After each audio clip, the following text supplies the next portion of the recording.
Hello and welcome to this week's movie review with me, Mr. Sock. Please subscribe for future content and be aware that there are spoilers in this movie. We will be discussing this new release, Spider-Man, Into the Spider-Verse, and let me go ahead and say up front, this is by far the best Spider-Man movie ever. Who's Tobey Maguire? Let us begin. Little Miles Morales is a heartbroken teenager who resents Daddy for wanting him to succeed. Papa put Miles into school for intelligent children. Miles resents this because he wants to go to school in the ghetto and be in the next West Side Story. Things are hard for Miles, so he goes to see his thug uncle who lives in the ghetto. Did any of us ever really go to the ghetto? His uncle takes him to the New York subway to throw up graffiti all over the walls, while Little West Side is vandalizing New York City property that happens to be a radioactive spider in the exact same room. Not exactly sure how it got there because my soda exploded on my lap and I was being wiped down with wipies. Next, Miles is bit and it makes him grow 6 inches. He attributes this to puberty. The next day, he goes back to the subway and his Spidey senses are going off. So he follows his Spidey intuition. It leads him to Kingpin's basement where Spider-Man Peter Parker, age 26, is fighting with Green Goblin on steroids. He's the size of a house.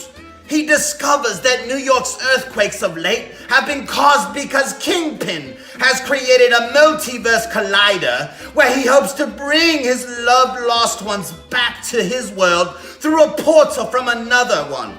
Peter Parker inadvertently gets caught in the middle of the experiment and the machine pulls 5 Spideys from other worlds into ours. Kingpin kills Peter Parker. Miles visits his grave after his funeral. God, my arm, again it hurts. Hey Mom, are the nachos ready yet? Alright, let me know when they're ready. There he meets midlife crisis Peter Parker, or I should say Peter B. Parker. He is unshaven, he has a pot belly, he's wearing sweatpants, he has one boot on the right foot and a slipper on the other. This Peter Parker has 20 years of experience and is in burnout. He's divorced from Mary Jane, has no kids, and really wants nothing to do to save the planet. He just wants to go home. In order to do this, he goes to Kingpin's lab, meets Dr. Octopus. Ballerina Spider-Girl happens to be there as well. Not exactly sure how she got there as I was in the lounge getting my soda refilled. They escape a bunch of scientists with lasers and go to Aunt May's, where the other Spideys have been there already. There's Techno-Magna Spider-Girl, Porky the Pig Spidey, and best of all, Dick Tracy's Spider-Voice, played by the great Sir Nicolas Cage, who spends most of the movie affixed to a Rubik's Cube. They decide Miles is a threat so he can't control his spider powers, so they ditch him and go to Kingpin's skyscraper. They break into the basement where the machine is pulling Kingpin's wife and son into their reality. Oh, I need to take a break. I wish I could edit. My arm is killing me. They trash the place and get whooped until Miles decides to spring into action and learn in 5 minutes what takes most Spider-Man 20 years to learn. He goes there sagging. What is it with children sagging? When I was a little sock in Derbyshire, if we sagged, Daddy would throw us in the washer in a cup of bleach with a red shirt for good measure.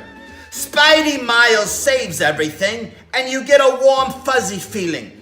However, later I did discover a lynch sheet got stuck in my sock coat. I could have attributed it to that. Recap. This movie is fantastic. It is the best Spider-Man. Sony, who knew you had it in you? It is worth the time. It is a visual splendor. One of a kind. Hey Mom, are the nachos done yet? All right. Don't forget to subscribe. Have a great day. See you next time. Mom's killing me.